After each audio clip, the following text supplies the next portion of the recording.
Okay, let's check out the first sentence. Please report to me when you return back from Delhi. See, यहाँ पे return के साथ ये जो back का यूज़ है ये सुपरफ्लूअस है, ये गलत है। सुपरफ्लूअस मीन्स इस चीज़ की कोई ज़रूरत नहीं है।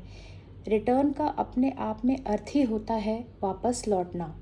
जैसे मैं कहूँ she return from the shop with in an hour, ठीक है।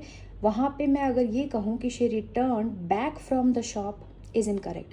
तो हमेशा याद रखिए कि हम बोलने चालने में इस चीज़ की बहुत गलती करते हैं कि रिटर्न के साथ बैक का प्रयोग करते हैं, बिल्कुल नहीं। Please report to me when you return from Delhi.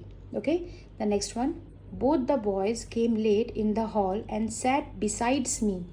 देखिए यहाँ लिखा है बिसाइड्स। बिसाइड्स का अंतर होता है उसके अलावा, उसके सिवा। जैसे she bought a pencil besides a pen, उसने एक पेंसिल के सिवा एक पेन भी खरीदा। लेकिन मुझे यहाँ बिसाइड का अर्थ लगाना है बगल में, इसीलिए मैं यहाँ पे बिसाइड्स की जगह बिसाइड का प्रयोग करूँगी। Both the boys came late in the hall and sat beside me. Okay, and the third one, in case if it rains I will not visit you.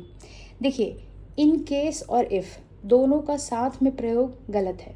यदि अगर आप इन केस का प्रयोग कर रहे हैं तो सिर्फ उसी का प्रयोग करें, उसके साथ इफ़ का प्रयोग नहीं किया जाएगा। इसको हम करेक्ट कैसे करेंगे? In case it rains I will not visit you. एक एग्जाम्पल और देखते हैं। What will you do in case it rains, तुम क्या करोगे यदि बारिश होती है। और यदि आपको इफ़ का प्रयोग करना है तो what will you do if it rains. तो ध्यान रखें कि दोनों का अर्थ सेम होता है, दोनों का अर्थ होता है यदि। तो इसलिए या तो इन केस का यूज़ करें या तो इफ़ का यूज़ करें। I hope you got that. कोई भी डाउट हो तो मुझे कमेंट सेक्शन में कमेंट करें।